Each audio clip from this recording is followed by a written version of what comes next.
संशोधनों के प्रकार। परिवर्धन संशोधनों से सबसे पहले परिवर्धन हो सकता है, परिवर्तन भी हो सकता है और किसी संशोधन यानी किसी आर्टिकल को निरसन भी किया जाता है यानी हटा भी सकते हैं।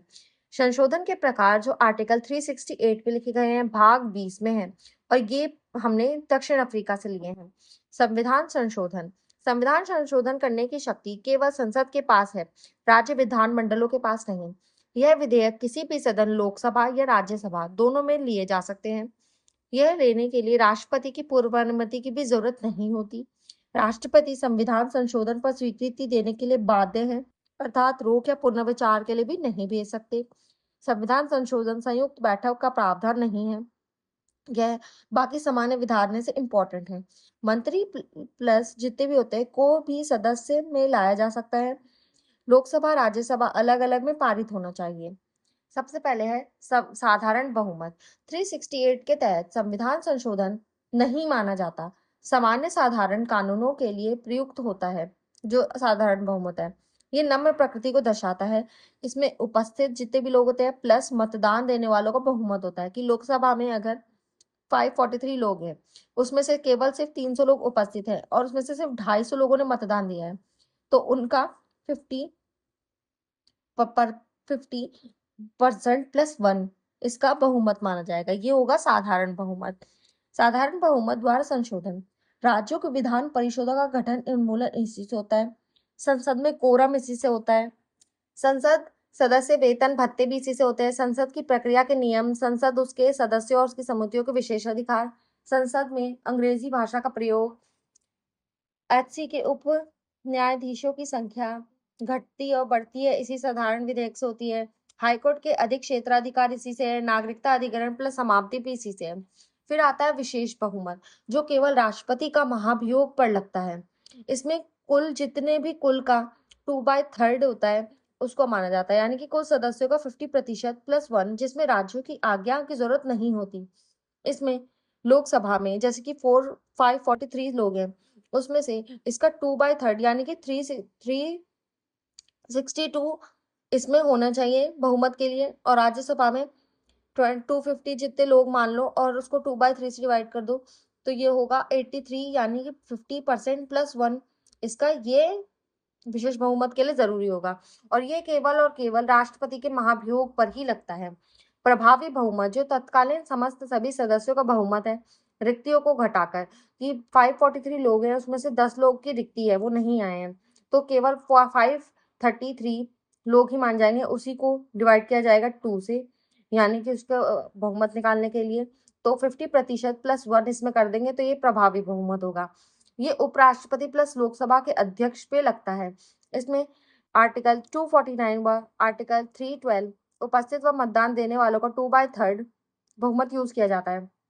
संविधान संशोधन के लिए विशेष बहुमत इसमें कुल सदस्य की संख्या प्लस उपस्थित व मतदान देने वालों का 2/3 होता है कि अगर संविधान संशोधन के लिए जो विशेष बहुमत होता है इसमें क्या होता है जितने भी टोटल सदस्य हैं वो दूसरा जितने उपस्थित है और दूसरा जितने मतदान दिया उनका 2/3 माना जाता है कि अगर कुल सदस्य की संख्या 126 है उसमें से उपस्थित और मतदान इन दोनों को मिला के करना चाहिए और ये सेम होना चाहिए या ज्यादा भी हो सकता है। एग्जाम्पल फंडामेंटल राइट डीपीएसपी प्रस्तावना फंडामेंटल राइट्स प्लस अन्य के द्वारा संशोधन को छोड़कर बाकी सारे संविधान संशोधन में विशेष बहुमत होता है। इन सीधों को छोड़कर विशेष बहुमत इसमें प्लस आधे राज्यों के विधानसभाओं का अनुसमर्थन सहमति साधारण बहुमत व संघीय विषयों के लिए संशोधन इस अवधि विधि में होता है। संसद के विशेष बहुमत कुल सदस्य संख्या का बहुमत प्लस जितने लोग उपस्थित हैं वह मतदान का 2/3 होता है प्लस आधे राज्यों की विधानसभाओं का साधारण बहुमत होना चाहिए और उनका भी उपस्थित प्लस मतदान का बहुमत होना चाहिए। इनके विशेष क्षेत्र क्या है? ये वह प्रक्रिया जो राष्ट्रपति के चुनाव के लिए होती है। संघ और राज्य की कार्यपालिका की शक्ति, संघ राज्य के बीच विधायी वितरण, 7वीं अनुसूची के विषय, डीएस, हाई कोर्ट्स और संसद के राज्यों का प्रतिनिधित्व, 368 जीएसटी, ये जितने भी चीजें ये संसद के विशेष बहुमत प्लस आधे राज्य के उसमें आती है। इंपॉर्टेंट संशोधन आज तक भी जो भी हुए हैं भाग 20 के 368 के तहत संशोधन ये हैं। प्रथम संशोधन 1951 में भूमि सुधार न्यायिक समीक्षा के लिए किया गया। और आर्टिकल 31 के खंड 31 के लिए 31B के लिए 9वीं अनुसूची जोड़ी गई इसी संशोधन से। 15(4) जोड़ा गया इसी संशोधन से। आर्टिकल 19 पर प्रतिबंध के तीनों आधार जोड़े गए, लोकादेश, उपासना, विदेशों के लिए। ये सब प्रथम संशोधन के द्वारा जोड़े गए। चौथा संशोधन 1955, इसमें राज्यों को किसी भी व्यापार का राष्ट्रीयकरण करना हो तो चौथे संशोधन से 9वीं अनुसूची अधिनियम शामिल किया। हाँ, उसमें आर्टिकल 31 कानून का संरक्षण का दायरा बढ़ाया था इसी वजह से। दो या दो राज्यों का संयुक्त हाई कोर्ट की स्थापना चौथे इससे होती है। सातवां संविधान संशोधन 1956 में हुआ, जिसमें दूसरी व सातवीं अनुसूची में संशोधन किए। पार्ट डी के राज्य समाप्त कर दिए गए। 14 राज्य व उसमें जो थे उसमें पार्ट डी के राज्य समाप्त कर दिए गए। 2 राज्यों का एक हाई कोर्ट हो सकता है, ये भी इसमें बात की गई। वहीं 9वां संविधान संशोधन, इसमें 1960 में बेरूबारी का वो आया केस, उसमें बेरूबारी इसी के थ्रू सौंपा गया था। 11वां संविधान संशोधन 1961 में उपराष्ट्रपति का चुनाव में निर्वाचन प्रक्रिया की ये बात आई, राष्ट्रपति या उपराष्ट्रपति के निर्वाचन को उपयुक्त निर्वाचन मंडल में रिक्तियों को चुनौती दे सकती हैं, ये भी इसका पार्ट है। 12वां संविधान संशोधन, जिसमें 1962 में गोवा, दमन, भारत संघ में शामिल किए गए। 21वीं संविधान संशोधन द्वारा 1967 में सिंधी को 8वीं अनुसूची में जोड़कर 15वीं भाषा बनाया गया। 24वां संविधान संशोधन जो 1971 में आया, इसमें आर्टिकल 13 और 368 में संशोधन करके मौलिक अधिकार प्लस और संशोधन करके संसद को पुष्टि मिल दी गई। और राष्ट्रपति का संविधान संशोधन विधेयक पर अपनी सहमति देना अनिवार्य कर दिया। 25वां संविधान संशोधन 1971 में आया, जिसमें 39B, 39C को बड़ा बताया गया फंडामेंटल 14, 19 और 31 से। 26वां संविधान संशोधन 1971 देशी राज्य के भूतपूर्व नरेशों व प्रीवी पर्स को समाप्त कर दिया गया। 31वें संविधान संशोधन 1973 में लोकसभा की सीटें 525 से 545 कर दी गई। 35वां संविधान संशोधन, जिसमें 35वां करके सिक्किम को सह राज्य बनाया और 36 करके उसको पूर्ण राज्य का दर्जा किया। 29वां 1975 का जो संविधान संशोधन है, इसमें पीएम, राष्ट्रपति, उपराष्ट्रपति के अध्यक्ष, इसके चुनाव के विवाद न्यायालय के अधिकार से बाहर किया गया। 42वां संविधान संशोधन, जिसको हम मिनी संविधान भी बोलते हैं, प्रस्तावना में 3 शब्द जोड़े गए इसके द्वारा। भाग 4 में मौलिक कर्तव्यों को जोड़ा गया। कैबिनेट की सलाह मानने के लिए राष्ट्रपति को बाध्य किया, फिर बाद में इसको पुनर्विचार भेजने के लिए कहा गया। भाग ये जोड़ा लोकसभा राज्यसभा का कार्यकाल 5 से 6 ईयर्स किया गया। डीपीएसपी के 4 जोड़े गए। 39F, 39A, 43A, 48 का 6A, ये सब जोड़े गए। संसद की संशोधन शक्ति असीमित है, उसकी न्यायिक समीक्षा नहीं हो सकती। प्लस सभी डीपीएसपी बड़े हैं फंडामेंटल राइट से, पर ये बाद में चेंज हो गया। बाद में किसी भी भाग में राष्ट्रपति का आपातकाल लाने की बात की गई। राज्य को गंभीर स्थिति से सशस्त्र बलों को भेजने का अधिकार दिया गया। 5 विषय राज्य के समवर्ती सूची में भेजे गए। पहला शिक्षा, वन, वन्य जीव, पक्षियों का संरक्षण, सुप्रीम कोर्ट, हाई कोर्ट को छोड़कर ऑल कोर्ट्स जितने भी है वो सब जोड़े गए। वहीं 44वां संविधान संशोधन जो 1978 में आया, जो जनता दल, इसमें आया जनता दल गवर्नमेंट की चीजें। लोकसभा राज्यसभा को पुनः 6 से 5 साल किया गया। इसका कोरम 1 से 10 हो ही होगा। आर्टिकल 31 पूर्व पर स्थापित समाप्त कर दिया गया। बाध्य के स्थान पर एक बार पूर्वानुमति पुनर्विचार का अधिकार आया। 352 के तहत 3 जगह में पहला युद्ध था, फिर बाह्य आक्रमण और आंतरिक शक्ति को हटाकर इसमें सशस्त्र बल को जोड़ा गया। इसमें आंतरिक शक्ति अशांति को हटा के सशस्त्र बल जोड़ा। कैबिनेट की लिखित सिफारिशों के बाद ही राष्ट्र आपातकालीन वर्ड जोड़ा गया। पहली बार इसका शब्द आया 356 में। संपत्ति का अधिकार हटा दिया। 21 और 20 को कभी निलंबित नहीं होंगे, ये बात की गई। न्यायालय को पुनः शक्ति दी गई। राष्ट्रपति, उपराष्ट्रपति, पीएम, अध्यक्ष को निर्णय लेने की शक्ति दी गई। 52वां संविधान संशोधन 1985 में आया, जिसमें 10वीं अनुसूची जोड़ी गई। दल बदल की अयोग्यता जोड़ी गई व यह लोकसभा के अध्यक्ष देखेंगे, योग्यता प्लस अयोग्यता को चेक करेंगे। आर्टिकल 61 संविधान संशोधन 61 1998 में 1989 में मतदान की आयु 21 से हटाकर 18 कर दी गई। 65वें संविधान संशोधन में 1990 में किया गया, जिसमें सुप्रीम SC ST आयोग बना। 69 में 1991 में दिल्ली को राष्ट्रीय राजधानी बनाया व 70 सदस्यीय विधानसभाओं के बारे में बात की गई। 71वें संविधान संशोधन 1992 में 8वीं अनुसूची में भाषा जोड़ी गई, कोंकणी, मणिपुरी और नेपाली भाषा इसमें जोड़ी गई। 73वां संविधान संशोधन 1992 में आया, जिसमें भाग 9 जोड़ा गया, भाग 9 भी जोड़ा गया, वहीं उस भाग 9 के कुछ पार्ट जोड़े गए। 11वीं अनुसूची को 29वें विषय जोड़े, जिसमें पंचायत के विषय थे, इसमें 29 विषय थे। 74वें संविधान संशोधन में 1992 में हुआ, जिसमें भाग 9 ए का नगर पालिका, 12वीं अनुसूची 18 विषय जोड़े गए। 77वें संविधान संशोधन 1995 में 16(4) जोड़ा गया, जिसमें 16(4)A जोड़ा गया, जिसमें SC/ST को पदोन्नति में आरक्षण दिया। 84वां 2001 में जोड़ा गया, जिसमें 2026 तक लोकसभा की विधानसभाओं की सीटें 1971 की जनगणना वाली होंगी। 84वां संविधान संशोधन जिसमें 2002 में हुआ, जिसमें आर्टिकल 21(1) जोड़ा गया, शिक्षा का अधिकार। 51(1) जोड़ा गया, 11वां FD जोड़ा गया, 45 की भाषा अलग की। 89वें में 2003 में सुप्रीम आयोग SC आयोग 338, ST आयोग 338A जोड़ा गया। 91वां 2023 में केंद्रीय मंत्रिपरिषद प्रधानमंत्री सहित कुल लोकसभा की संख्या की 15% प्लस नहीं होगी और दल बदल के कारण अयोग्य व्यक्ति मंत्रिपरिषद में भी अयोग्य होगा। विधानसभा के सदस्य 50% से अधिक सही है वह 12 से कम नहीं होना चाहिए। दल बदल आयोग मंत्रिपरिषद से अयोग्य होंगे। 92वें में 2003 में, जिसमें 4 भाषा जोड़ी गई, बोडो, डोगरी, मैथिली, संथाली, और अब 22 भाषाएं। 15वां 5 जोड़ा गया 93वें के द्वारा, जिसमें 2005 में था वो। वहीं 96वां 2011 में 9वीं अनुसूची में उड़िया के स्थान में उड़ीसा रूप जोड़ा। 97 में 2011 में 19(1)C 43B भाग 9B जोड़े व 19(1)C सहकारी समिति का प्रावधान भी था। 99वें में 2014 को हटा दिया गया। 100वें 2014 में लैंड बाउंड्रीज एग्रीमेंट हुए व भारत व बांग्लादेश के बीच।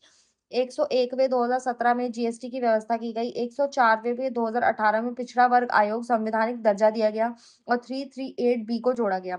103वां संविधान संशोधन जो 2019 में हुआ, जिसमें EWS को 10% तक आरक्षण प्लस 15(6) 16(6) को जोड़ा गया।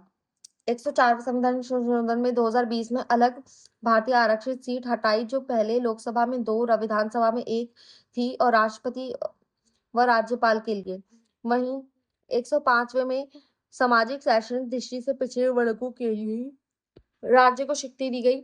81वें 2000 में 16(4)B वैकलांग जोड़ा का आरक्षण दिया गया, जिसमें 50% प्लस भी हो सकता है, इसकी बात की गई। संसदीय व्यवस्था, संसदीय प्रणाली की विशेषताएं। सामूहिक उत्तरदायित्व आर्टिकल 75(3) कहता है, कार्यपालिका लोकसभा के प्रति उत्तरदायित्व है। कार्यपालिका विधायिका के प्रति उत्तरदायित्व है। दोहरी सदस्यता, व्यक्ति विधायिका प्लस कार्यपालिका का सदस्य हो सकता है।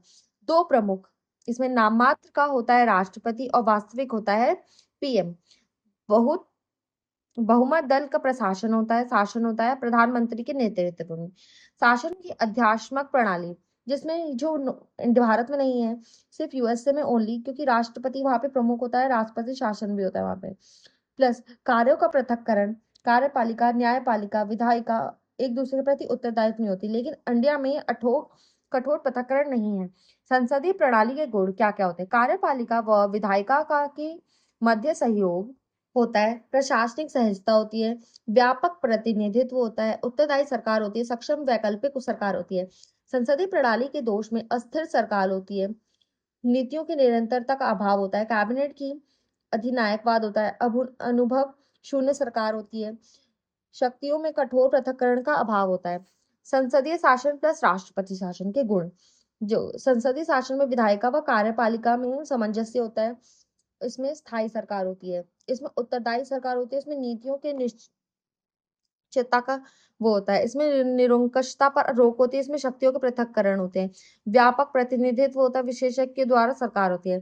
संसदीय शासन का दोष, राष्ट्रपति, अस्थायी सरकार, विधायिका व कार्यपालिका इसमें नीतियों की निश्चित नहीं होती, इसमें गैर उत्तरदायी सरकार होती है, इसमें कठोर पृथक्करण नहीं होता, इसमें गैर उत्तरदायी नेतृत्व होता है, इसमें अकुशल व्यक्तियों द्वारा सरकार का संचालन होता है, इसमें सीमित प्रतिनिधित्व होता है।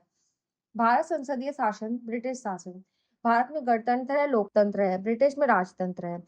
भारत जो है इसमें कुछ चीज ये वर्तमान में नहीं है, ये संसद में है।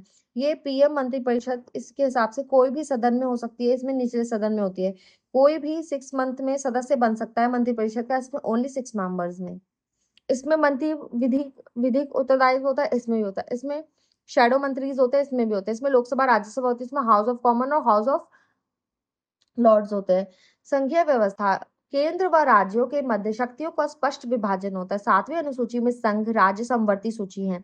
हमारा भारत में लिखित संविधान में लिखा हुआ है स्वतंत्र न्यायपालिका है, संविधान की सर्वोच्चता है, कठोर संविधान परिसंघीय मामले में परिवर्तन हुए संविधान की कठोरता है, 6 द्विसदनीयता है जिसमें लोकसभा और राज्यसभा राज्यों का प्रतिनिधित्व करती है। एकता एकात्मक व्यवस्था है, शक्तियां केंद्र में ही केंद्रित होती हैं, जहां राज्य भी हो सकती है, लेकिन राज्यों को शक्ति का वितरण केंद्र द्वारा ही किया जाता है, ना कि संविधान द्वारा। शक्ति संघात्मक है और एकात्मक है। संघात्मक संविधान में लिखी गई है और एकात्मक केंद्र द्वारा होती है। संघात्मक विशेषताओं, इसमें क्या है, ये 2 सरकार होती है संघात्मक में। इसमें केंद्र सरकार, राज्य सरकार होती है, शक्तियों का विभाजन होता है, द्विसदनता होती है जिसमें लोकसभा राज्यसभा होती है। भारत में एकात्मक और गैर संघीय लक्षण विद्यमान है। एकल संविधान, एक शक्ति केंद्र में होती है। एकल नागरिकता, यूएसए में दोहरी नागरिकता है। संविधान का लचीलापन, संसद सामान्य बहुमत से संशोधन कर सकते हैं कुछ मामलों में। एकीकृत न्यायपालिका है, केंद्र द्वारा राज्य के प्रमुख अर्थात राज्य की नियंत्रती है। अखिल भारतीय सेवा में आईएएस आईपीएस है। आपातकालीन प्रावधान है, आर्टिकल 352, 356, 360, 365। अवशेष शक्तियां जितनी भी है वो सब केंद्र में है। अब हम पढ़ेंगे राष्ट्रपति के बारे में।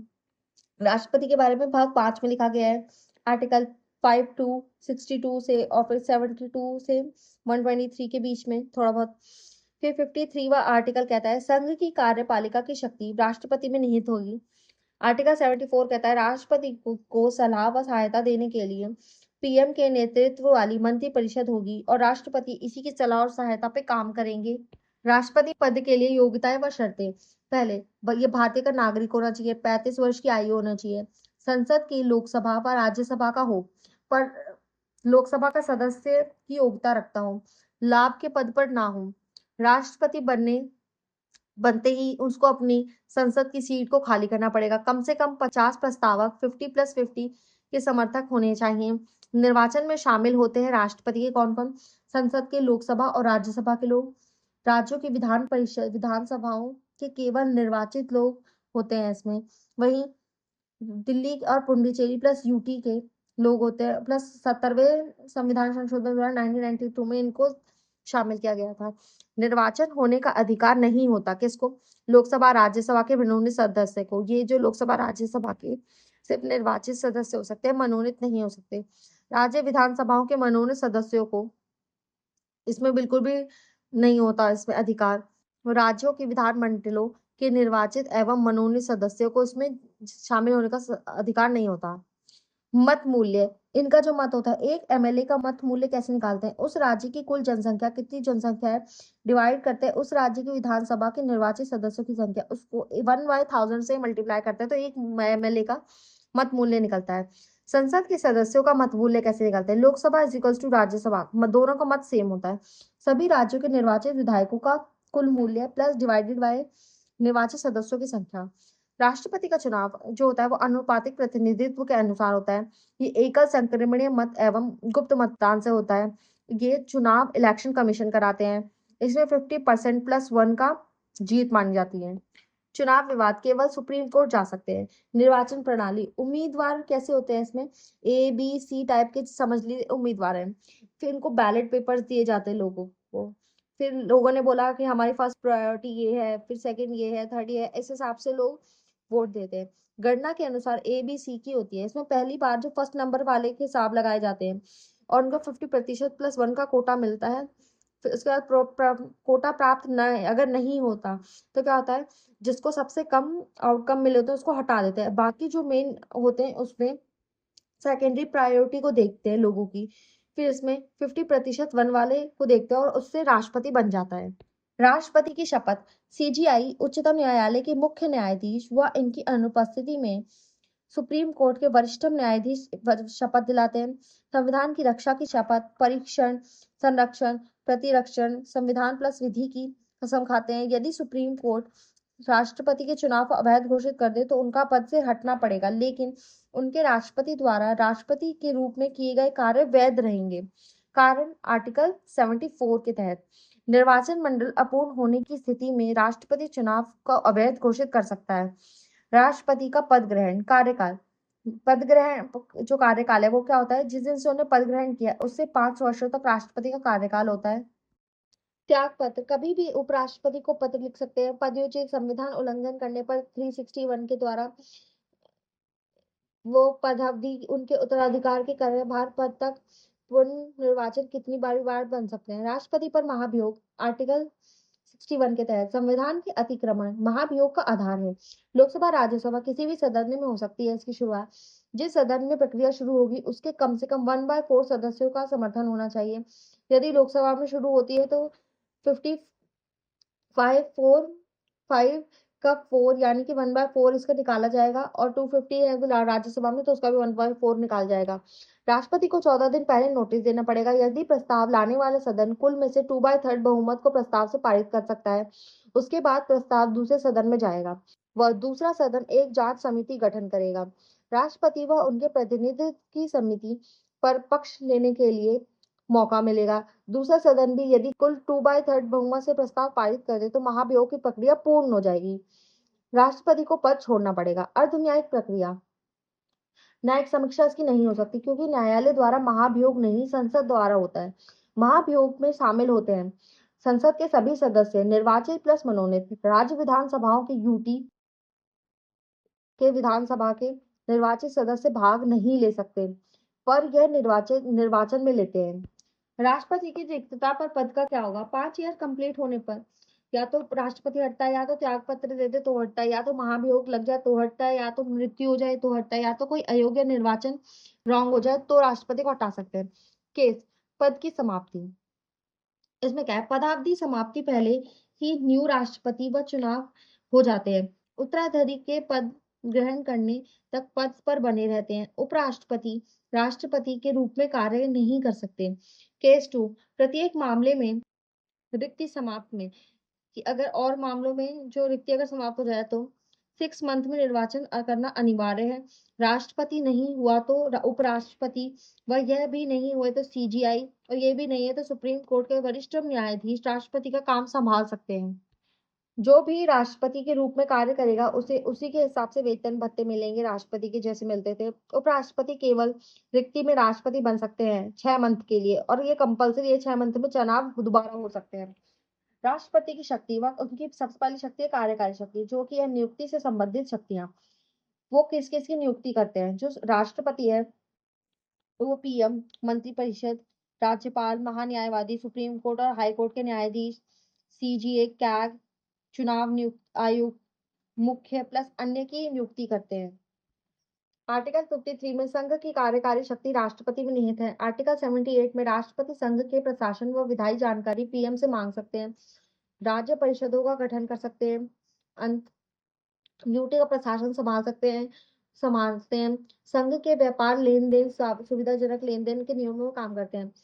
फिर उनकी विधायी शक्ति है कि संसद व विधायिका संबंधित जो संसद सत्र को आहूत प्लस सत्रावसान करते हैं, वहीं लोकसभा को भंग भी कर सकते हैं। राष्ट्रपति पीएम व मंत्रिपरिषद की सलाह पर भंग भी कर सकते हैं लोकसभा को। जो संसद को आहूत करते हैं ये भी कौन करते हैं? राष्ट्रपति जी। वहीं जो संसद का स्थगन करते हैं वो करते हैं अध्यक्ष, और संसद का सत्रावसान करते हैं वो भी राष्ट्रपति करते हैं। विधेयकों पर स्वीकृति देते हैं। राज्यसभा में 12 मनोनीत सदस्यों को चुनते हैं। 108वें में संयुक्त बैठक बुलाते संसद के द्वारा। संसद में संबोधन अभिभाषण में 2 प्रकार की तरह करते हैं। नए चुनाव के बाद पहले सत्र में अभिभाषण करते हैं और प्रत्येक वर्ष के पहले सत्र में। कुछ विधेयकों को पूर्वानुमति करते हैं। संसद सदस्यों को अयोग्य करने की शक्ति रखते हैं, अध्यादेश लागू करने की शक्ति रखते हैं। अध्यादेशों की शक्ति आर्टिकल 123 कहता है संसद का कोई सत्र अगर नहीं चल रहा है या केवल एक सदन का सत्र चल रहा है प्लस तत्कालीन कार्रवाई आवश्यक है तो अध्यादेश आ सकता है और ये विवेकाधीन नहीं होता। ये मंत्री पीएम और मंत्रिपरिषद की सलाह पर ही आ सकता है उन सभी विषयों पर ही जिन पर संसद को कानून बनाने की शक्ति हो। मौलिक अधिकार में वो कोई चेंज नहीं कर सकते अर्थात संविधान संशोधन प्लस फंडामेंटल राइट्स में संशोधन ईसीटी के अध्यादेश पर नहीं लाया जा सकता प्लस कर विधि पर परिवर्तन कर सकते हैं। संसद के कानून के तहत पूर्वव्यापी अर्थात पिछली तिथि से लागू हो सकता है अवधि 6 महीने प्लस 6 हफ्ते की होती है। अस्थायी कानून संसद का सत्र शुरू होने के बाद विकल्प होते हैं कि संसद इसको पास कर दे संसद इसको खारिज कर दे। संसद 6 हफ्ते अगर कुछ ना करे तो वह स्वतः खारिज हो जाता है। कूपरवाद 1970 में आया न्यायिक समीक्षा हो सकती है वधवावाद हो सकता है। कुमार कृष्ण कुमार वाद ने भी ये बोला कि विषय पर अध्यादेश लाना हो तो संविधान का उल्लंघन पर अध्यादेश सरकार को मजबूत बनाती है। क्षमादान की शक्ति इसमें कार्यकारी शक्ति है आर्टिकल 72 के तहत। इसका आधार है न्यायिक त्रुटि को दूर करना अनावश्यक दंड को समाप्त करना कोर्ट मार्शल अन्यथा राजनीतिक मामले संपूर्ण देश में राष्ट्रपति के पास जा सकते हैं। क्षमा 5 प्रकार की करते हैं राष्ट्रपति।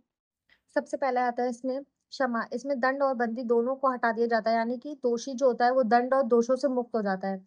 प्रविलंबनीय जिसको रिप्राइज कहते हैं यानी कि किसी दंड विशेष के मृत्यु दंड या स्थायी पर रोक लगाना जी यानी कि समय उपलब्ध कराना है कि थोड़ा टाइम देना। परिहार जिसको रेमिशन कहते हैं इसमें दंड की प्रकृति में परिवर्तन किए बिना उसकी अवधि को कम करना। लघुकरण जिसमें दंड के स्वरूप को बदलकर कम करना। विराम यानी कि किसी दोष को मूल रूप से दिए दंड को किन्हीं विशेष परिस्थितियों में कम करना जैसे एग्जाम्पल गर्भावस्था। मारूवाद में क्षमादान का दायरे में न्यायिक समीक्षा होती है वो बताया गया आर्टिकल 72 के तहत और बोला विधान ये विवेकाधीन नहीं होगा मंत्री प्लस पीएम की सलाह पर होगा इसमें समाधान जो होता है। फिर आर्टिकल 161 में राज्यपाल को क्षमादान की शक्ति दी गई है। केवल राज्य के कानून के तहत गिरफ्तार होगा तब व्यक्ति राष्ट्रपति पूरे देश को अर्थात 72 जो है वो बढ़ा है 161 से। राज्यपाल में कोर्ट मार्शल या सैन्य कानून नहीं होते और मृत्यु दंड को क्षमा करने की शक्ति नहीं होती भले ही राष्ट्रपति ये केवल राष्ट्रपति के पास है। राज्यपाल में परिहार निलंबन या एक्ट को हटा सकता है उसको लघुकरण भी कर सकता है।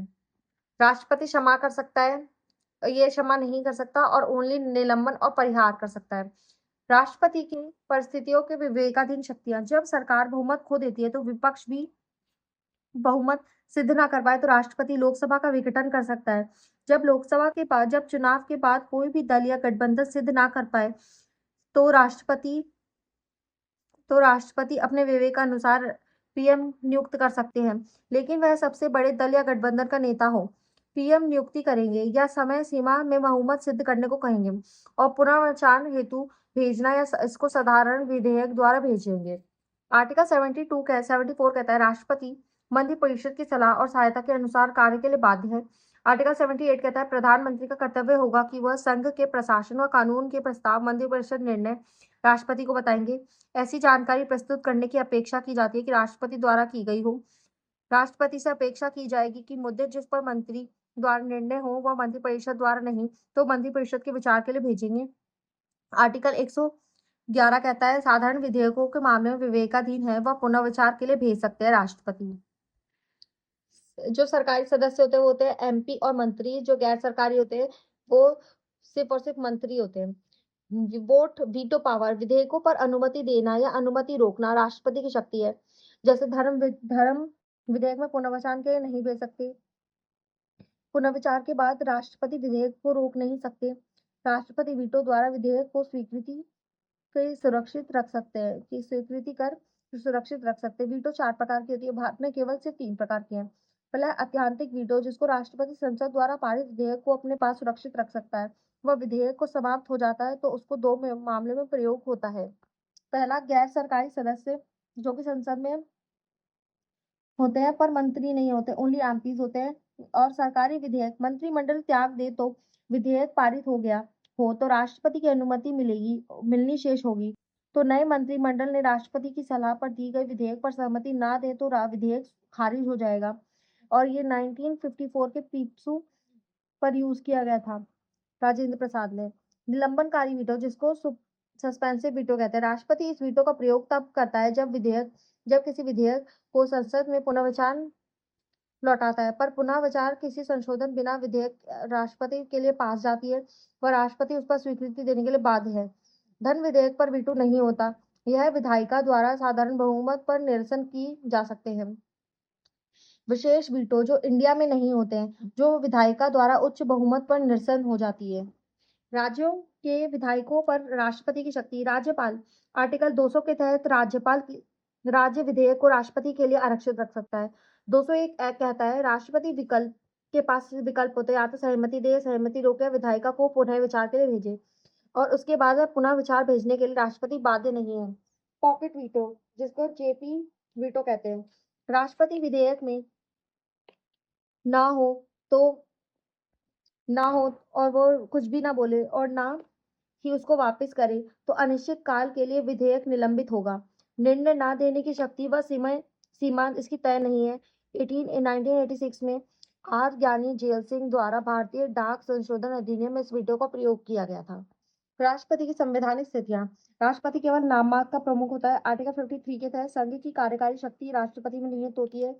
आर्टिकल 74 के तहत राष्ट्रपति की सहायता पर एक सलाह के लिए पीएम और मंत्रिपरिषद होगी। आर्टिकल 75 कहता है मंत्रिपरिषद सामूहिक रूप से लोकसभा के प्रति उत्तरदायित्व होगी।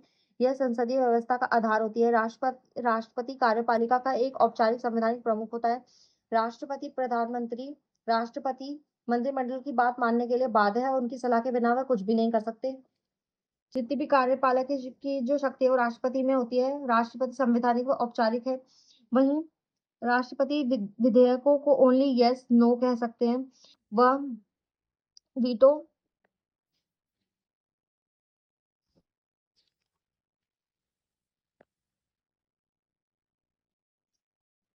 राष्ट्रपति हेतु परिस्थिति जन्य विवेकाधिकार 74 में राष्ट्रपति मंत्रिपरिषद की सलाह और सहायता के अनुसार बाध्य है एक बार पुनर्विचार के लिए भेज सकता है। असमान परिस्थितियों में उसके पास कुछ इंपॉर्टेंस है, सीमित विवेकाधिकार होता है। सरकार के बहुमत होने पर राष्ट्रपति लोकसभा के विघटन के लिए निर्णय ले सकता है। जब चुनाव के बाद कोई भी दल या गठबंधन बहुमत सिद्ध ना कर पाए तो राष्ट्रपति अपने विवेक अनुसार पीएम नियुक्त कर सकते हैं, लेकिन सामान्यतः वो सबसे बड़े दल का और गठबंधन के नेता होने चाहिए। पीएम नियुक्त करेंगे, वह निश्चित समय सीमा पर बहुमत सिद्ध करने के लिए कहेंगे। आर्टिकल 78 में प्रधानमंत्री का कर्तव्य होगा कि संघ मामले, प्रशासन, कानून व मंत्रिपरिषद के सभी निर्णय राष्ट्रपति को जानकारी देंगे। सेम ऊपर वाली लाइन है, वह जानकारी जिसकी अपेक्षा राष्ट्रपति के द्वारा की गई हो। यदि राष्ट्रपति ऐसा चाहे कि वो किसी ऐसे विषय पर जिस पर मंत्री ने निर्णय नहीं लिया हो तो लेकिन मंत्रिपरिषद ने अभी तक नहीं विचार किया हो, मंत्री ने निर्णय ले लिया हो तो उसके विचार को मंत्रिपरिषद में रखने का काम प्रधानमंत्री का कर्तव्य होगा और वो राष्ट्रपति द्वारा होगा। और आर्टिकल 111 कहता है राष्ट्रपति को साधारण विवेकाधिकार प्राप्त है। विधेयक को वो अपने संदेश के साथ पुनर्विचार के लिए भेज सकता है और बाद में अपनी सहमति उसको देनी होगी। अब टॉपिक आता है उपराष्ट्रपति। 12 सितंबर 2025 को जो नए राष्ट्रपति बने हैं सीपी राधाकृष्ण उपराष्ट्रपति राज्यसभा के पदेन सभापति हैं। इनको एक्स ऑफिशियो कहते हैं। आर्टिकल 63 के तहत राष्ट्रपति के भारत के उपराष्ट्रपति पद है। ये भारत का सबसे दूसरा सर्वोच्च पद है। अवधारणा इसकी यूएसए से ली गई है।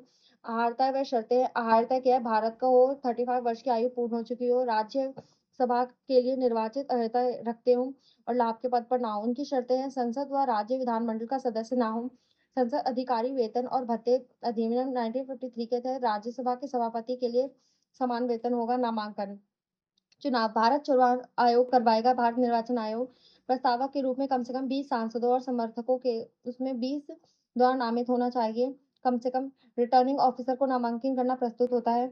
वहीं निर्वाचन संवैधानिक प्रावधान के हिसाब से 66 आर्टिकल के तहत एकल संक्रमणीय वोट के मध्य से अनुपातिक प्रतिनिधि निर्वाचन मंडल में 50% प्लस 1 का होना चाहिए। लोकसभा प्लस राज्यसभा दोनों में ऑल संसदीय निर्वाचक प्लस मनोनीत होते हैं। ये गुप्त मतदान होता है। इसको पूर्वानुमोदित यानी कि कई बार उपराष्ट्रपति बन सकते हैं एक इंसान। राष्ट्रपति के 2 प्रकार होते हैं। 2 प्रकार से काम अलग है, जबकि इसमें मनोनीत सदस्य शामिल होते हैं। राज्य विधानसभाओं के सदस्यों को बाहर रखा जाता है। शपथ या प्रतिज्ञा, इसमें राष्ट्रपति या उनकी नियुक्ति किसी व्यक्ति द्वारा प्रशासित होती है। शपथ ग्रहण, भारतीय संविधान के प्रति सच्ची श्रद्धा एवं निष्ठा रखते हैं। पदावधि, पद ग्रहण से 5 वर्ष तक। उपराष्ट्रपति पदावधि से पहले भी त्यागपत्र दे सकते हैं। इसे हटाने के महाभियोग नहीं लगता। उसे राज्यसभा में केवल द्वारा संकल्पित पारित कर प्रभावी बहुमत द्वारा हटा सकते हैं, अर्थात सदन के कुल सदस्यों का बहुमत तथा लोकसभा की सहमति आवश्यक होती है, परंतु ऐसा कोई ऐसा करने के लिए 14 दिन की समय सूची न दी गई हो तो ये नहीं हो सकता। सूचित राष्ट्रपति वो सूचित राष्ट्रपति करेंगे, सूचित राष्ट्र राज्यसभा करेंगे। संविधान में हटाने का विशेष अधिकार का उल्लंघन नहीं है इनको हटाने का। उपराष्ट्रपति 5 वर्ष बाद भी तब तक अपने पद पर बने रह सकते हैं जब तक उनका उत्तराधिकारी पद ग्रहण ना कर ले, वह पुनर्विचार के लिए योग्य ना हो। राष्ट्रपति राज्यसभा में प्रभावी बहुमत तत्कालीन समस्त सदस्यों का बहुमत द्वारा पारित होगा और लोकसभा में समान बहुमत द्वारा। इनकी पद रिक्ति कैसे होगी? इसमें 5 वर्ष की कद समाप्ति हो जाए या इस्तीफा दे दें, हटने के लिए पदच्युत हो जाए चुनाव घोषित होने पर। पद रिक्ति होने पर क्या होगा? कार्यकाल समाप्त होने पर चुनाव होंगे। इनकी मृत्यु और इस्तीफा, पदच्युत होने पर चुनाव होंगे। पद रिक्ति के बाद कौन किस कर्तव्य का पालन करेगा, ये बात संविधान में नहीं लिखी गई है। उपराष्ट्रपति की शक्ति, राज्यसभा के सभापति के रूप में संसद अंतिम प्राधिकारी होते हैं, यानी कि सबसे बड़े होते हैं राज्यसभा में। दल बदल के कारण अयोग्यता निर्धारण कर सकते हैं, सदन के कामकाज में सुधार कर सकते हैं, संसदीय विशेषताओं के संरक्षण करते हो और विशेषाधिकार के संबंध में शक्ति होती है इनको। उपराष्ट्रपति अपना त्यागपत्र राष्ट्रपति को देते हैं, राष्ट्रपति अपना त्यागपत्र उपराष्ट्रपति को देते हैं। संसदीय शक्ति में इनकी भूमिका क्या होती है? संसदीय सदस्यों का नामांकन, कौन सदस्य इसमें शामिल है, वो कौन सदस्य शामिल है वो सब देखते हैं। विभिन्न सदस्य समिति देखते हैं, सदस्य अध्ययन संस्थान आदि को देखते हैं। भारतीय प्रेस परिषद के अध्यक्ष होते हैं। नामित करने वाले 3 सदस्य समिति सदस्य होते हैं। भारतीय प्रेस परिषद अध्यक्ष, इस पे नामित करने वाली समिति राष्ट्रपति, इसके सभापति के सदस्य होते हैं। वहीं कार्यवाहक राष्ट्रपति के रूप में इसमें उपराष्ट्रपति किसी भी पद रिक्ति के दौरान राष्ट्रपति के रूप में तब तक काम कर सकता है जब तक कि अनुसार नया राष्ट्रपति निर्वाचित नहीं हो। ये आर्टिकल 65 में लिखा गया है। जब राष्ट्रपति अनुपस्थित, बीमारी आदि के कारण अपने कार्यों का निर्वहन नहीं करता तो करने में असमर्थ है, तो इस अवधि के दौरान राष्ट्रपति का काम कौन करेगा? उपराष्ट्रपति, और इनको जितने भी भत्ते और जितनी भी इम्पोर्टेंस मिलेगी वो राष्ट्रपति के द्वारा मिलेगी। इस अवधि में राज्यसभा के सभापति का काम वह नहीं करेंगे। उपराष्ट्रपति पद रिक्ति के बाद चुनाव यथाशीघ्र होने चाहिए संविधान के अनुसार। राष्ट्रपति में यह 6 मंथ में होने चाहिए। भारतीय उपराष्ट्रपति और भारतीय राष्ट्रपति की तुलना में भारतीय और अमेरिकी, ये राज्यसभा के सभापति होते हैं, ये सीनेट के अध्यक्ष होते हैं। ये 5 वर्ष तक काम करते हैं, ये 4 साल तक। कितनी बार भी बन सकते हैं, ये भी कितनी बार बन सकते हैं। रिक्ति करने के यथाशीघ्र चुनाव होने चाहिए, इसमें चुनाव नहीं होते। जो इंसान होता है उस वो एक सेकंड, इसमें जो यथाशीघ्र होने के बाद इसमें चुनाव नहीं होते। जो इंसान मतलब उपराष्ट्रपति होता है या फिर कोई इंपॉर्टेंट इंसान, इसमें दोबारा से जो उत्तराधिकार होता है वो शेष समय के लिए काम करता है। यही सेम बात नीचे भी लिखी गई है। और ये राष्ट्रीय सुरक्षा परिषद के सदस्य भी होते हैं और भारत में नहीं होते। और ये होता है राष्ट्रपति के मरने पर 6 महीने तक का काम कर सकते हैं और उसके बाद नहीं कर सकते। प्रधानमंत्री, प्राइम मिनिस्टर, आर्टिकल 75(1) कहता है पीएम राष्ट्रपति द्वारा नियुक्त होगा। वही नियुक्ति कैसे होगी? संसदीय प्रणाली द्वारा राष्ट्रव्यापी मतदाता सांसदों का चुनाव करते हैं। वह बहुमत दल या गठबंधन नेता को पीएम बनाते हैं। पूर्ण बहुमत अगर नहीं मिलती तो राष्ट्रपति अपनी सीमित विवेकाधीन शक्ति से सबसे बड़े दल के गठबंधन को आमंत्रित करते हैं। वह अगर विश्वास उसमें नहीं होता तो आम चुनाव दोबारा से होते हैं। क्या पीएम नियुक्त करने के लिए उम्मीदवार का सांसद होना आवश्यक है? उस टाइम नहीं, पर 6 मंथ के अंदर सदन के सदस्य बनना चाहिए। एज उसकी 25 होनी चाहिए। पीएम राष्ट्रपति पद व गोपनीयता की शपथ दिलाते हैं। कार्यकाल संविधान में नहीं लिखा। लोकसभा में बहुमत प्राप्त करके पद पर रहते हैं। बहुमत खत्म होने पर हट जाते हैं।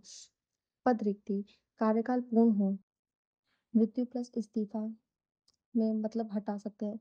अविश्वास के माध्यम से निर्वाचन अगर शून्य घोषित हो जाए। पीएम का कार्य प्लस शक्तियाँ। पीएम का कार्य मंत्रिपरिषद मंत्री की नियुक्ति करते हैं, विभागों का आवंटन करते हैं, मंत्रियों को हरा जाते हैं, मंत्रिपरिषद के नेता को चुनते हैं, नियंत्रण व उनको समन्वय देखते हैं। संसद के संबंध की शक्ति। पीएम सदन के नेता होते हैं। संसद सत्रों की संबंधित अनुशंसाएं करते हैं। राष्ट्रपति को सत्र का कहे कहते हैं। लोग सभी का विघटन करते हैं। सरकारी नीति की घोषणा करते हैं। अन्य शक्ति प्लस कार्य। पहला इम्पोर्टेंट संगठन के पदेन सदस्य होते हैं, जैसे नीति आयोग, अंतर्राष्ट्रीय संगठन एक्सेट्रा। विदेश नीति से प्रभावित सरकार प्रमुख प्रवक्ता होते हैं। संगठन में प्रधान प्रबंधन लोगों की समस्या सुनते हैं, सत्ताधारी दल के नेता होते हैं। 74(1) कहता है राष्ट्रपति की सलाह पर मंत्री परिषद होगी, राष्ट्रपति इसकी सलाह पर काम करेंगे।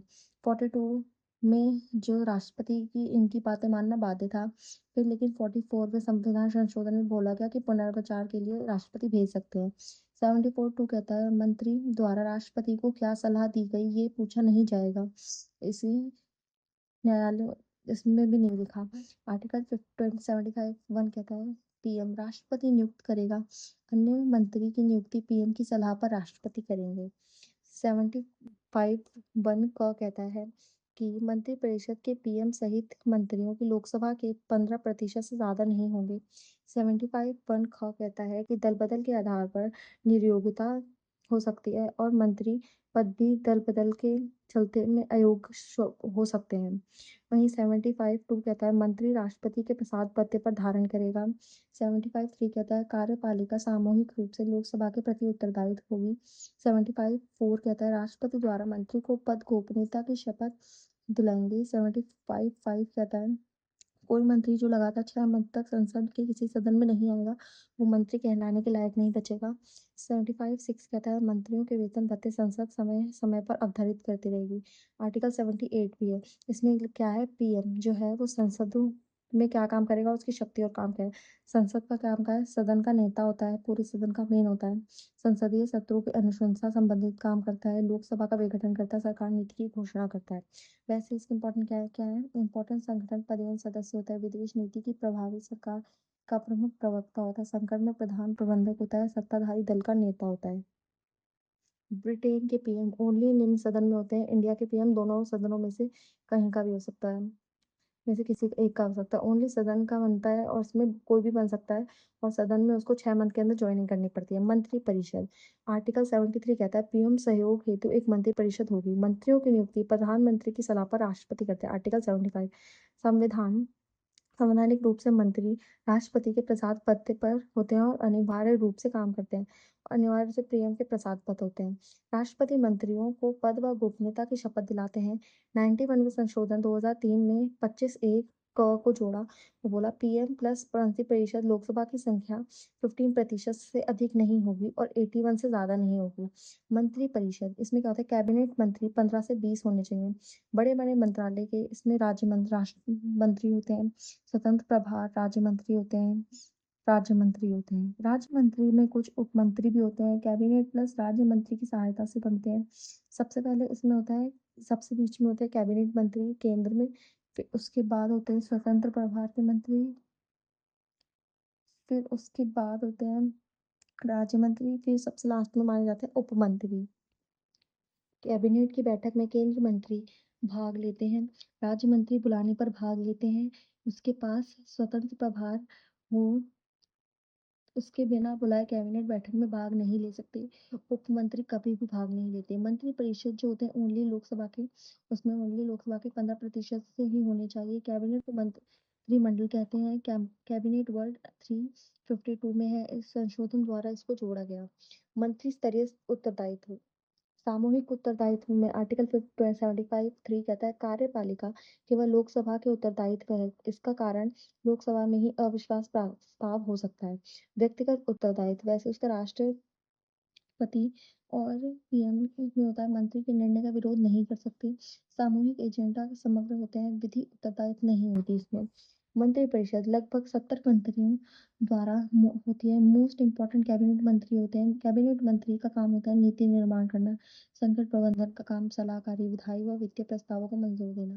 कैबिनेट समितियों की विशेषता है कि संविधान में नहीं लिखी, वह भारतीय सरकार नियमावली करती है और 1961 के द्वारा बनेगी और ये प्रधानमंत्री बनाते हैं। ये दो प्रकार की होती है, एक स्थायी समिति है, एक तदर्थ समिति है। इनके अध्यक्ष मोस्टली पीएम होते हैं, वरना और भी हो सकते हैं। 3 से 8 लोग इसमें होते हैं। राजनीतिक मामले की समिति में को सुपर कैबिनेट कहते हैं, जिसके अध्यक्ष पीएम होते हैं। आर्थिक मामले रोजगार संबंधी में कैबिनेट समिति होती है, इसके अध्यक्ष पीएम होते हैं। केंद्रीय कार्यपालिका इसमें ओवर होती है। राज्य कार्यपालिका इसमें भारतीय संसद प्रणाली में वास्तविक सीएम होते हैं, वास्तविक सीएम होते हैं और नाम मात्र के राज्यपाल होते हैं। राज्यपाल सबसे बड़े बढ़ते हैं। आर्टिकल 153 के तहत एक राज्यपाल राज्य में होगा। सातवें संशोधन द्वारा 1956 के द्वारा 2 या 2 से अधिक राज्यपाल एक राज्य के भी हो सकते हैं। राज्यपाल एक राज्य के हो सकते हैं। नियुक्ति आर्टिकल 155 द्वारा नो चुनाव, अगर चुनाव नहीं होते, केंद्र सरकार द्वारा नामित व्यक्ति को राष्ट्रपति राज्यपाल बनाती है और ये गैर राजनीतिक पद पे होते हैं। इसकी अर्हताएं व शर्तें आर्टिकल 156 57 द्वारा 35 ईयर का हो, भारतीय हो, सीएम से पूछना चाहिए, तब राज्यपाल दूसरे राज्य का होना चाहिए। यह संविधान में लिखा नहीं है, पर ऐसा होता है। विधायिका का सदस्य नहीं हो, लाभ के पद पर नहीं हो, वेतन भारत राज्य की सचिव निधि के द्वारा होते हैं। 202 के तहत राज्य देगा व 2 राज्य को एक को राज्यपाल हुआ तो राष्ट्रपति डिसाइड करेंगे। शपथ हाईकोर्ट के मुख्य न्यायाधीश व उनकी अनुपस्थिति में वरिष्ठतम न्यायाधीश इनको शपथ दिलाते हैं। पदावधि इनकी 5 साल, पर राष्ट्रपति कभी भी हटा सकते हैं। राष्ट्रपति को त्याग पत्र दे सकते हैं। वह हटने की प्रक्रिया संविधान में नहीं लिखी। जब तक उनके उत्तराधिकार पद ग्रहण नहीं करते, तब तक वो बने रहते हैं। वर्ष बाद भी पद पर रह सकते हैं। राष्ट्रपति के आर्टिकल 74 बिल्कुल सेम है 163 के, 75 बिल्कुल सेम है 164 के, 78 बिल्कुल सेम है 167 के। राज्यपाल की शक्ति कार्यकारी शक्ति होती है, प्रशासनिक शक्ति होती है। राज्यपाल नाम से औपचारिक का काम होंगे। राज्य सरकार की कार्य संचालन नियम बना सकते हैं। आर्टिकल 356 के तहत राष्ट्रपति शासन संवैधानिक आपातकाल लगाने की सिफारिश कर सकते हैं। स्टेट यूनिवर्सिटी के कुलाधिपति होते हैं। नियुक्ति की शक्ति सीएम, मंत्री परिषद, राज्य महाधिवक्ता, राज्य चुनाव आयुक्त, पीएसएस और अध्यक्ष स्टेट यूनिवर्सिटी कुलपति और उसकी नियुक्ति करते हैं। विधायक शक्ति विधायिका में सत्र आहूत करते हैं, सत्रावसान करते हैं। राज्यपाल अभिभाषण सदस्यों की अयोग्यता का निर्णय लेते हैं। जो सत्र का आहूत करते हैं राज्यपाल, सत्रावसान करते हैं राज्यपाल, और जो इसके अध्यक्ष होते हैं वो क्या करते हैं, वो सत्रावसान मतलब जो बीच में अध्यक्ष होते हैं बैठक को रोक सकते हैं और बाकी चेंजेस कर सकते हैं। राज्य विधानमंडल में एक 1/6 लोग मनोनीत करना काम होता है। आर्टिकल 213 में अध्यादेश प्रख्यात करना और उसे वापस लेना। पीएससी राज्य वित्त आयोग कैग रिपोर्ट विधानसभा में रखते हैं। दल बदल की अयोग्यता के आधार पर अध्यक्ष या सभापति के निर्णय लेते हैं। अध्यादेश 213 के तहत राज्य विधानसभा के कानूनी के समान ही शक्ति व सीमा है। जिस सीमा तक राज्य विधानसभा को कानून बनाने की शक्ति देता है, उस सीमा तक राज्यपाल अध्यादेश लगा सकते हैं। अध्यादेश कब आएगा? जिस राज्य में दोनों सदन होते हैं, विधानसभा और विधान परिषद, ओनली राज्य में दोनों ना चल रहे हो या केवल एक चल रहा हो तो तत्कालीन कानून की आवश्यकता हो तो राज्यपाल अध्यादेश ला सके। अध्यादेश विवेकाधीन नहीं होते, मंत्रिपरिषद की सलाह पर लाते हैं। वे कभी भी वापस लिए जा सकते हैं। अल्पकालिक कानून होते हैं, 6 मंथ के बाद 6 हफ्ते तक रहते हैं। वहीं सदन सत्र शुरू होने तक 6 हफ्ते तक अगर सदन बोल दे कि हाँ अनुमति दे तो कानून लागू हो जाता है, नहीं कहता तो खारिज, और कुछ ना किया जाए तो भी 6 हफ्ते बाद वो खारिज हो जाता है। विधेयकों की पर स्वीकृति देते हैं, आरक्षित कर सकते हैं, पुनर्विचार के लिए भेज सकते हैं। राष्ट्रपति की स्वीकृति के लिए आरक्षित रख सकते हैं। राष्ट्रपति अब इस पे यस बोले नो बोले पुनर्विचार के लिए भेजे करके विधेयक को राष्ट्रपति को दिया जाता है और राष्ट्रपति इस पे बाध्य नहीं होते। आर्टिकल 200 के तहत राज्य हाईकोर्ट पर खतरा होता है। इसमें देश के द्वितीय विरोध हित के विरोध है, डीपीएस के विरोध है, राष्ट्र महत्व व 331A से निपटान कार्य नहीं कर सकते। वित्तीय शक्ति राज्य का बजट रखा जाएगा, धन विधेयक पर पूर्व स्वीकृति हो। राज्य वित्त आयोग गठन करते आकस्मिक निधि राज्यपाल से पैसा लेना। राज्यपाल न्यायिक शक्ति हाईकोर्ट के न्यायाधीश की उपराष्ट्रपति से परामर्श करना, जिला न्यायाधीश की नियुक्ति, पद, स्थान, राज्य न्यायिक सेवा में व्यक्तियों की नियुक्ति करते हैं। क्षमादान की शक्ति इनको भी है। राज्य कानून के खिलाफ दोष सिद्धि कर सकते हैं। क्षमा नहीं कर सकते, पर लघुकरण या निलंबन परिहार कर सकते हैं। यह शक्ति मुख्यमंत्री व मंत्रिपरिषद की सलाह पर की जाती है। राज्यपाल का अध्यादेश ये 213 पे है। राष्ट्रपति के निर्देश की आवश्यकता होती है इसमें। राष्ट्रपति की पूर्ण स्वीकृति की आवश्यकता होती है। विधेयक राष्ट्रपति के लिए आरक्षित कर सकते हैं। विधेयक पर राष्ट्रपति की सहमति कुछ पर आवश्यक होती है। वीटो पावर, इनकी क्या है वीटो पावर? पहला साधारण विधेयक राष्ट्रपति के विचार के लिए आरक्षित रख सकते हैं या उसको वापस कर सकते हैं या यस कह सकते हैं। एक साधारण राज्य विधेयक में राष्ट्रपति की आरक्षित हुए राज्यपाल की कोई भूमिका नहीं होती। राज्यपाल धन विधेयक में स्वीकृति दे सकते, रोक सकते हैं, राष्ट्रपति के लिए आरक्षित रख सकते हैं। आर्टिकल 50 आर्टिकल 63 बिल्कुल सेम है 154 के, जिसमें राज्य की कार्यपालिका की शक्ति राज्यपाल के पास होती है। आर्टिकल 74 163 के तहत सेम है कि सीएम की परिषद की सलाह होगी। 75 बिल्कुल सेम है 164 के कि सीएम व राज्य विधानमंडल प्रति उत्तरदायित्व परिषद होगी, और 78 भी 167 के बिल्कुल सेम है। संवैधानिक विवेक, जिसमें राष्ट्रपति विवेकाधीन से ज्यादा राज्यपाल की शक्ति इसमें बताई गई है। मंत्री की सलाह पर राज्यपाल को बाध्यकारी नहीं होती। राज्यपाल पड़ोसी यूटी का प्रशासन स्वयं विवेकाधीन संभालेंगे। किसी विधेयक का राष्ट्रपति के लिए आरक्षण कर सकते हैं। सीएम से प्रशासनिक प्लस विधायी जानकारी मांग सकते हैं। राष्ट्रपति शासन की अनुशंसा कर सकते हैं। जनजातीय जिला परिषद को राशि निर्धारण कर सकते हैं।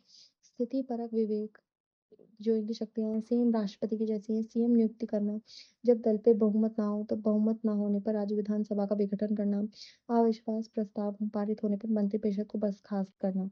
राज्यपाल तथा राज्य टकराव के मध्य जो कारण है, पहला, जो राज्यपाल होता है उसको केंद्र का एजेंट बोला जाता है, संघ द्वारा नियुक्त होता है, इसलिए पदावधि सुरक्षा नहीं होती, तो वो 5 साल से पहले राष्ट्रपति से कभी भी हटा सकते हैं क्योंकि उसके प्रसाद पद पर धारण होता है। 163 के तहत राष्ट्रीय कैबिनेट की बाध्यकारी सलाह पर संवैधानिक प्रावधान नहीं कर सकता। राज्य विधानसभा में आहूत करने की शक्ति मिलती है। राज्य विधेयक निपटान में राज्यसभा के आरक्षित करने के लिए और निर्वाचित हैं। असहमति प्रदान समशीलता नहीं होती, इसमें टकराव दूर करके कोई प्रणाली नहीं है। राज्यपाल नियुक्ति में सरकारी आयोग ने कहा, वहीं इसमें सहमति प्रदान में सहमति नहीं होती, टकराव दूर करने के लिए कोई प्रणाली अभी नहीं है। राज्यपाल की नियुक्ति सरकारी आयोग ने कहा है कि सीएम के परामर्श पर बनते हैं।